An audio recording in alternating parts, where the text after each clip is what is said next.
I thought I'd take a moment at 7 o'clock. 7 o'clock? It was actually 20 past 7 now. On a Saturday morning, to show you why I left Ho Chi Minh City. Welcome to An Aussie in Vietnam. Now, I've lived in Ho Chi Minh City for about 12 years, and through a number of changes, I found myself at a crossroads. And this is why. This is why I left Ho Chi Minh City. And I'll explain all the problems later, but this is why. You look at these two dogs here. When I lived in Ho Chi Minh City, I didn't have the small dog, but I had Froppy, the big one here. There was no way that I could ever go anywhere in Ho Chi Minh City and take Froppy off the leash. Just impossible. The traffic, pollution, the noise, bustling, the tightness of the roads and people everywhere. The chaos, you just can't let a dog walk along the street. In fact, to the point where even just walking your dog on the leash was almost impossible. And I thought, you know what? Here I am going, oh, this isn't right to have a dog in a place like Ho Chi Minh City. It's unfair, they don't get in contact with nature. They don't get to live a normal life. They're always cooped up. And then I went, well, hang on a second. I'm talking about myself, I was actually talking about myself in that I was living the same life. I was cooped up, had no freedom, couldn't walk out into a park like this and just walk around. And it was driving me crazy. Literally, it did drive me crazy because I ended up a bit crook, a bit sick. And so I moved. And, I didn't move far. I only moved about 30 kilometres, 40 kilometres. I'm just outside the city. But here I am here in this wonderfully quiet estate. Sure, it's still developing and it's going to get busier as time goes on. But for me right now, there isn't a better place in the world to live. I'm sure these two dogs here will tell you the same thing because you've just got a bit of freedom. So I suppose I want to share with you the main reasons or the main factors that led me to want to leave Ho Chi Minh City. All right, so the next thing I want to talk about is the pollution. As you hear, I've got a croaky voice today, but it just seemed that the pollution in Ho Chi Minh City, at first you don't feel it, and then it starts to bother you. And then after a while, after a few years of living there and you really become adjusted, it actually gets to a point where it makes you so angry that you want to explode. You look out the window, and I'm a photographer. I like taking photos, and sometimes I take a long range photo. And you just can't take a long range photo in Ho Chi Minh City because 100 meters, the place is fogged up and dirty and dusty. And I used to be a marathon runner, and I did thousands of kilometers running around Ho Chi Minh City. And I always found that after a run, you'd have this black stuff in your nose, and you're always trying to clean your ears because you have all this black stuff in your ears, and your glasses would get this gritty stuff. So you like quite literally, I was changing my glasses almost annually because you would be constantly wiping your glasses. But that pollution grit that gets onto your glasses when you rub them and you try and wipe it off, it actually scratches the lenses and it just wears you down. And I just had enough of it. I thought, if I'm going to be happy moving forward, I can't be happy moving forward living in Ho Chi Minh City. And since moving out of the city, look, the pollution is not fantastic where I live now. I'm only 40 kilometres from Ho Chi Minh City, so I still get a bit of it. But, as you can see around here, there are trees, there is grass, there are hedges and bushes, and that helps soak up some of that local pollution.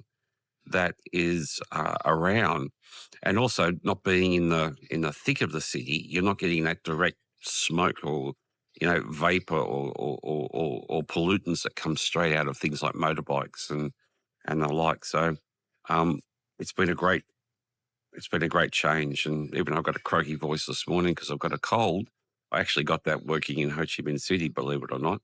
So it just wears on you.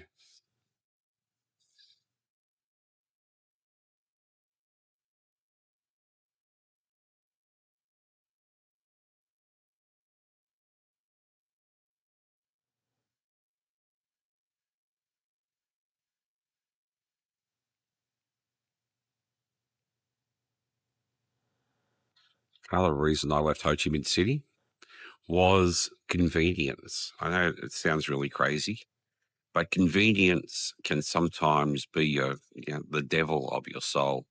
Um, in Ho Chi Minh City, it may not be exactly what you want, but you can get something anytime you want. And for me personally, if I look at my last home in Bintan district, I had two 24-hour convenience stores within 100 meters of my apartment.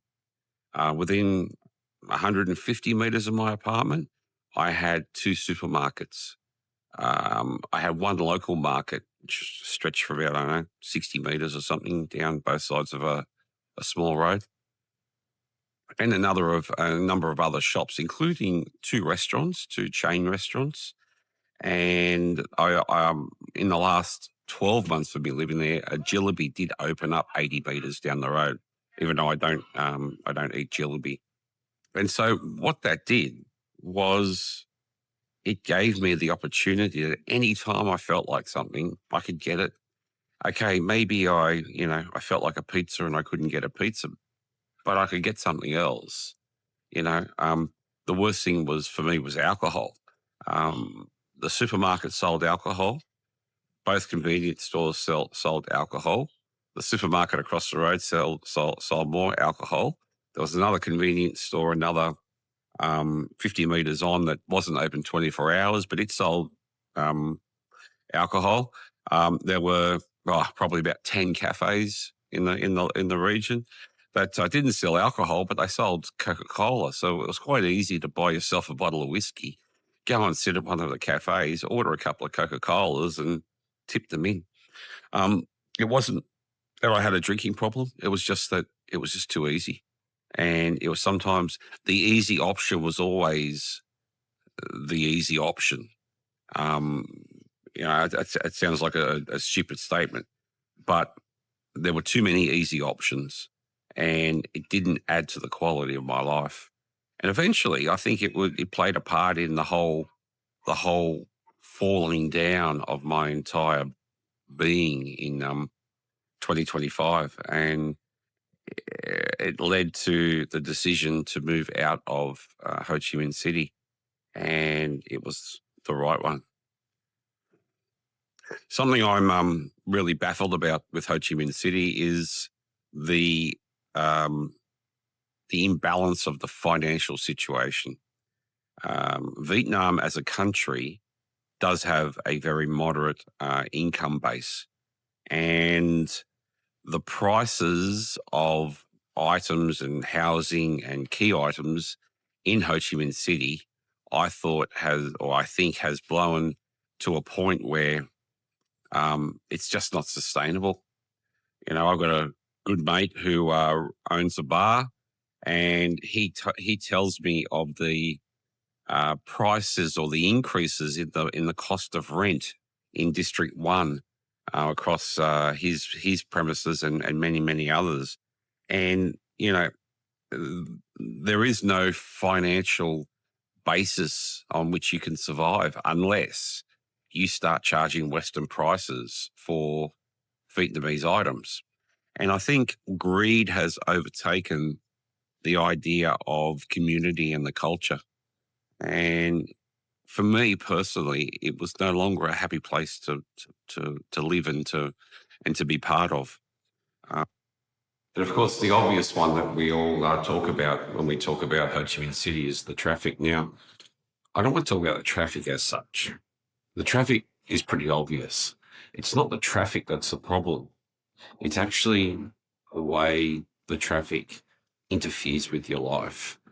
As an example, I lived about 800 metres from a bus station, and, 4 o'clock in the morning, there was honking and, just massive, massive problems with the local traffic at 4 o'clock in the morning. Then I'd get up and go to work at 7, and I'd get the back end of that traffic, which took my 3-kilometre, 5-minute trip to a bloody 20, 25-minute task, Sometimes for a 10-kilometre trip, it would take more than an hour just to do 10 kilometres, and then it rained and stuff like that, and life was shit. I can't say it any other way. Life was sometimes shit when it came to navigating the traffic in Ho Chi Minh City.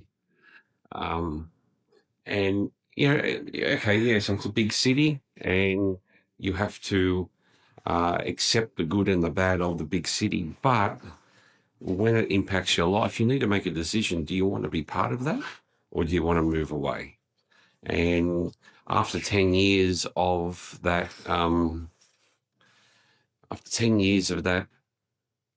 varying struggle, I got to a point where, life just wasn't great for me anymore, and I needed to move away. And since I moved away, life's been a lot better. I still have traffic. I still go across the river in the Ho Chi Minh City, and I have the days where I have get caught in some traffic. But generally speaking, it's pretty good. It can just wear on you, And congratulations to the government, who are continually taking small steps forward to improve it. But First floor. for everything in my life, it just wasn't. It didn't. Ho Chi Minh City didn't add value. So that's why I left Ho Chi Minh City and moved to the neighbouring province of Dom Nai.